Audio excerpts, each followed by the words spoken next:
due to the fact that playoffs round one has not exactly been fun, as two out of my three championship bracket matchups were determined by the fact that I won against HN on Monday night.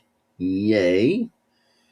Kept out of the end zone, but still had more than enough volume to swamp both my teams. Yay.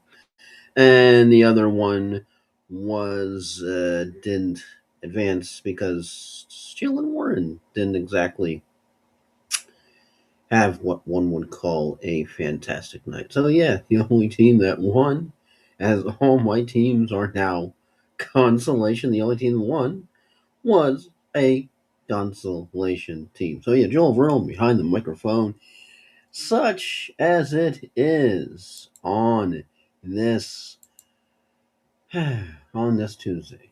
On this Tuesday. And yeah, so not what you would call fun by any stretch of the imagination, but because I should have at least listened to my gut. For a while, I was starting Trevor Lawrence instead of Drake May, but then I chickened out and put Drake May in, and if I had started Trevor Lawrence, I would have advanced at least 1 week. But yeah, but at least, at least, Fantasy Genius.io, you have 23 managers out there who started both Trevor Lawrence and Kyle Pitts and still lost. Ouch.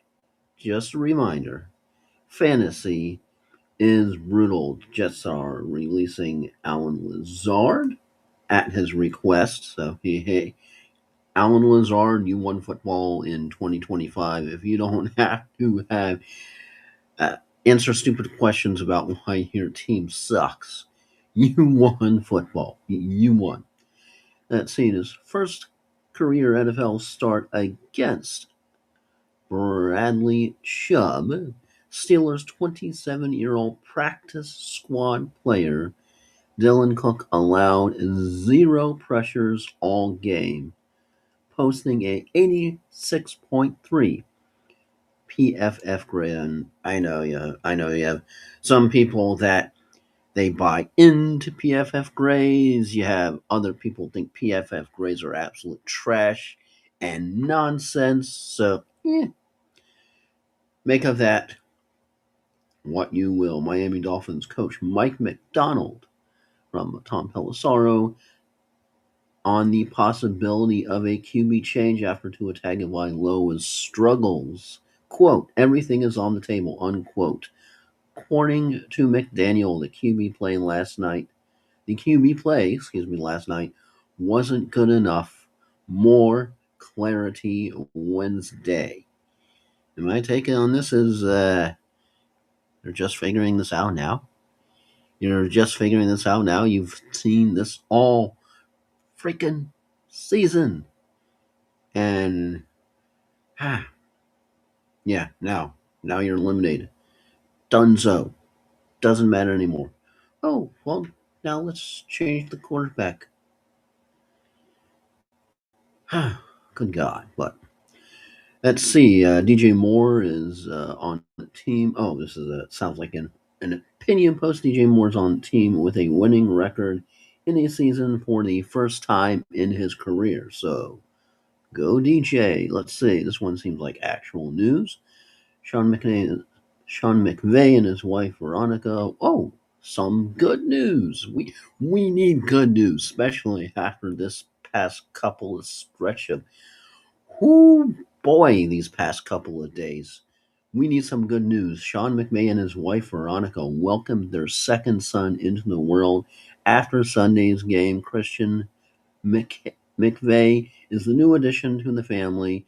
Quite a week for Sean to have to coach the game of the season on Thursday. Yeah, we need some good news with the whole Rob Reiner and his wife. Just a horrible tragedy. Found out that it was his son. Uh, and I saw a post linking his son to a drug addiction. Apparently, his son and his parents were at a party. There was an argument. So, just a whole crazy, crazy situation. Of course, the very anti Semitic, horrible, horrible attack that happened in Australia, the Brown University shooting. We need, we need some good news. And I'm not even going to get into I'm not even going to get into the politics. I always have a prime directive to avoid politics because oh yeah, it's hard to believe. It's hard to believe that on something as crazy as the brutal tragedy that happened to Rob Reiner and his wife, that you have politics somehow attached, and we're putting up the stop sign. We're not touching the third rail. Too easy to touch the third rail. But yeah, you need some good news in the world because the world last couple of days not so good. Getting back to football, let's see how about against defensive coordinator Matt Eberflus, the NFC North average 37.25 points. How about Drake May? Drake May, are you ready for this one? Is now 1-12 when trailing into the fourth quarter. Yeah, kind of brings that whole cushy, easy schedule into focus and into call. Highlight Aaron Rodgers caught on the hot mic. Well, I don't know what a height mic is. Like, it's a height mic is for somebody who's short, like me, vertically challenged. Hey, I need a height mic over here. Aaron Rodgers caught on the hot mic. He was still talking spit. It rhymes with hit, has an S in front of it. Down 21-3. Obviously, addressing that to one of the Dolphins. Yeah, that takes balls.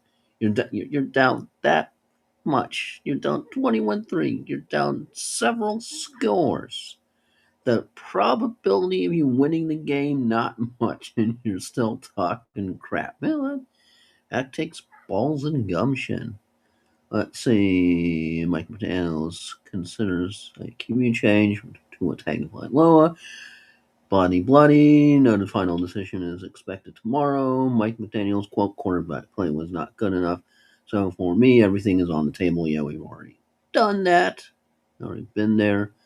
Let's see, Detroit Lions currently lead the NFL in points scored, 428 points. LA Rams second at 420. Buffalo Bills third at 411. Yet are currently out of the playoff bracket. Last team to lead the NFL in scoring and miss the playoffs was the 2008 New Orleans Saints.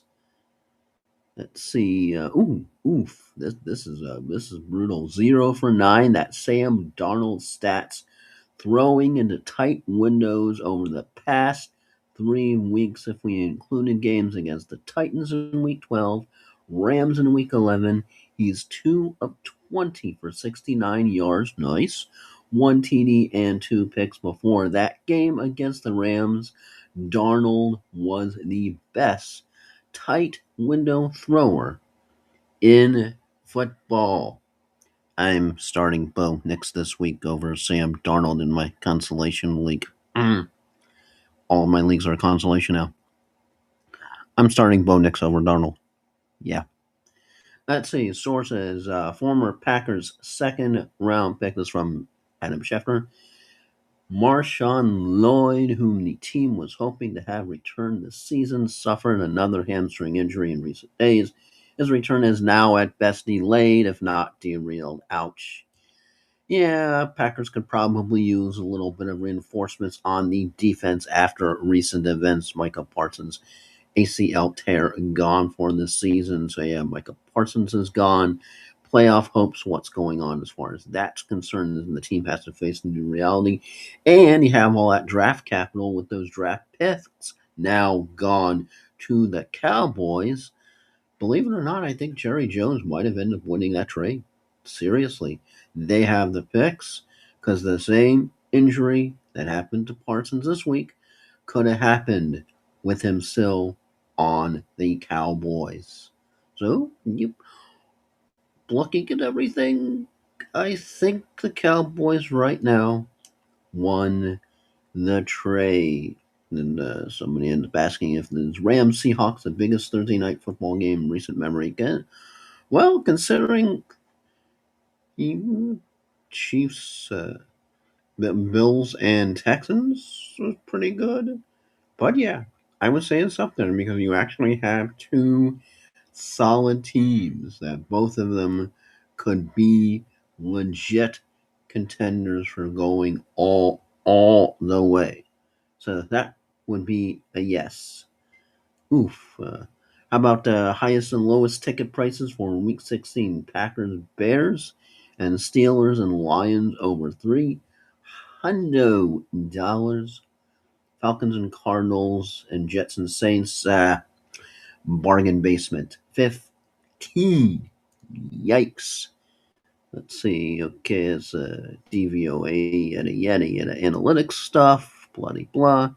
The three-fourths is the current number one, number two seed drafted QBs in the first round of the 2024 NFL Draft. For what's that worth? And then we have, let's see, a highlight. Don't want to play because we don't want to get any copyright thingies. But Troy Aikman is apparently ripping into the officials. Yeah, apparently Vrabel was very vocal about some of the calls that seemed to go the Bills' way with some of those pass interferences that allowed the Bills to sneak back in the game. Let's see, Ashton Genty with 13 plus carries this season. He only had an O-line. Only he had an O-line. Aaron Rodgers highlight from last night's game watches along. Unbothered as the Steelers convert the tush push. That was just he's supervising it. That's just weird. He's okay. I'm cheering you on. Go. I don't know what else you're supposed to do. Who's on my do not draft list for next year? Calvin Ridley, Stephon Diggs, Lad freaking McConkey. Yeah, that's who's on my do not draft list. Especially Calvin Ridley. Okay, Steelers now won 23 consecutive, it's easy for me to say, home games on Monday Night Football. Last time the Steelers lost a home game on Monday Night Football was to the New York Giants on October 14th, 1991. Pretty good streak. Let's see. Matt LaFleur says Josh Jacobs got hit early in Denver in short yardage. Quote, he's battling through. He's as tough as they come, so I'll never count him out of the fight. But if we weren't practicing today, he absolutely would not practice, unquote. Said he still has a chance to play against the Bears. See, Dan Campbell, I lost a timeout for a challenge. Then they fixed the spot I was challenging because ref ball 2025. Yeah, that is kind of a no duh after 9 starts in 2025. Jacoby Brissett is basically a matchup proof 20-point fantasy quarterback. He dropped 20.56 points against the Texans. Airtight defense on Sunday would continue to ride with them against a Falcons team defense that has allowed a top 6 fantasy quarterback in 2 of the past 3 weeks. Crazy. And of course, oh yeah, not only did Patrick Mahomes reportedly ACL, but the LCL in his left knee as well. So that's double ouch, as this, of course, was the Patrick Mahomes injury and Micah Parsons injury week. Speaking of injuries, Devontae Adams not ruled out yet for Thursday's game, dealing with a hammy. Hope they nurse that bad boy. They need him for the playoffs. Let's see. Scheffner for the Chiefs. Patrick Mahomes underwent surgery in Dallas this evening with Dr. Dan Cooper to repair the tear in his left ACL. Mahomes will immediately begin his rehab process. That's good news for here. And young Wei Koo is not having himself a year. He was with the Falcons, was waived, went to the Giants, and Giants waived him. So yeah, let's see. And Adam Schefter again, quote, "It will be a surprise," unquote, if Patrick Mahomes isn't ready to start in 2026. Let's see. Oh, and then you had the highlight of DK Metcalf sending Monica Fitzpatrick absolutely flying that I won't play because you don't want to get in trouble. See, and that's pretty much the start. That's the news because where I started was, of course, with one Alan Lazard. But yeah, that's news and notes from around the league. Hope your fantasy round one went better than mine did. So, yeah, such as it is, every team is now in the consolation bracket. Yay, fantasy 2025. Okay, so we'll see. Potentially, unless there's a schedule change, as there's sometimes does happen, but potentially sports shuffle mañana night, then Friday with mañana being of course week 15 recaps or recraps depending, and then of course picking the Thursday night football game, which is definitely a slobber knocker this week.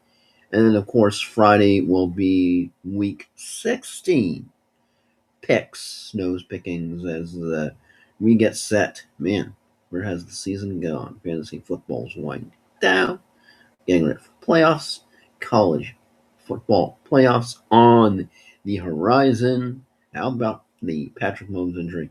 What it did to that Christmas Day slate. Now makes Chiefs and Broncos basically we could probably watch, hoping the Broncos can pad their record. But yeah, that game is now meaningless. But yeah. So my final thought is always kind of a generic one, but you have all the crazy politics going on. You have all the craziness back and forth. Just think of sports.